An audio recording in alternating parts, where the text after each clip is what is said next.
Hey guys, welcome back to Zero News. The article I'm going to be reading is from the New York Post titled Bagram Airfield Looted as U.S. Forces Slip Away in the Night from Afghanistan Base by Samuel Chamberlain, July 5th, 2021. Before we get into the article, I just want to say that I'm a little concerned with all the Afghans that helped the U.S. soldiers in Afghanistan and what's going to happen, what their fate is going to be once Taliban overtakes the whole country, as well as the Eurasian countries that based American troops and soldiers and that assisted the United States. Are they going to be attacked now by the Taliban because of their assistance towards the United States? Now, the United States has left Afghanistan and left all these allies to their own fate. We'll read this article and see what's going to happen next, okay? So let's go to get started. American forces left Afghanistan's Bagram Airfield over the weekend without notifying the new commander from the Kabul government, giving looters precious time to swipe anything that was not bolted down, shocking photos show. The U.S. announced Friday that it had vacated Bagram as part of a final withdrawal the Pentagon says will be completed by the end of August. It is Afghanistan's largest airfield and was the hub of America's 20-year campaign to remove the Taliban from government, track down Osama bin Laden and his al-Qaeda cohorts, and keep the country's fragile elected government in place amid a Taliban resurgence. However, they apparently forgot to tell the Afghans, cutting the electricity within 20 minutes of their departure and plunging the base into darkness. That acted as a go signal for teams of looters who smashed through the north gate and ransacked barracks and storage tents before security forces who had been patrolling the perimeter managed to evict them.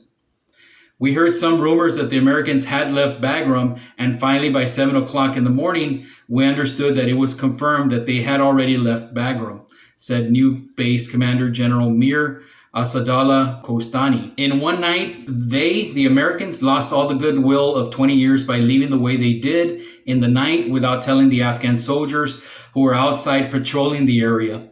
One Afghan soldier who identified himself only as Namatullah told the Associated Press, "At first, we thought maybe they were Taliban." Another soldier, a 10-year veteran named Abdul Rauf, said of the looters.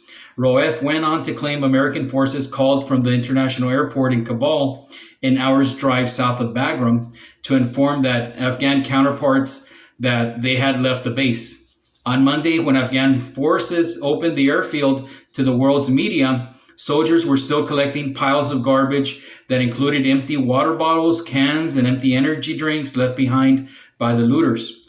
Outside the base gates, scrap dealers and vendors were photographed hawking items left behind by the departed Americans, including basketballs, bicycles, helmets, electrical fans, noise-canceling headphones, even laundry detergent. U.S. military spokesman Colonel Sonny Leggett did not address the specific complaints by Afghan soldiers, instead referring to a statement sent out last week. That statement said the handover had been in the process soon after President Biden's mid-April announcement that America was withdrawing the last of its forces. Leggett said in the statement that the U.S. forces had coordinated their departure with Afghanistan's leaders. Kostani said the Americans left behind 3.5 million items, a number that he said included every phone, every doorknob, every window in every barracks, every door in every barracks. It also included thousands of civilian vehicles, many of them without keys to start them, and hundreds of armored vehicles. Kostani said the U.S. also left behind small weapons and the ammunition for them. But the departed troops took heavy weapons with them. Ammunition for weapons not being left behind for the Afghan military was blown up before they left. The Afghan security forces are also inheriting a prison on the airfield premises that holds about 5,000 detainees, many of them allegedly Taliban. Kostani insisted the Afghan National Security and Defense Force could hold on to the heavy fortified base despite more reports of battlefield setbacks for the Kabul government. In northern Afghanistan, district after district has fallen to the Taliban, with hundreds of Afghan soldiers fleeing across the border into Tajikistan rather than fighting the insurgents. In battle, it is sometimes one step forward and one step back, said Kostani, who vows security forces would recapture certain strategic districts in the coming days without saying how this would be done. "We Afghans have to solve our own problems," the commander said. We have to secure our country and once again build our country with our own hands. End of article. There's the proof. The United States has abandoned Afghanistan, withdrawn, retreated, whatever you want to call it. Now, my question is, they've been there training the Afghan army for 20 years. What have you guys been doing in those 20 years that these soldiers, as soon as they see the enemy, they drop their weapons and run the other way? The same thing happened with Iraq. They were training these Iraqi soldiers for years, and as soon as they saw the enemy, they would retreat. So the training is not going that well.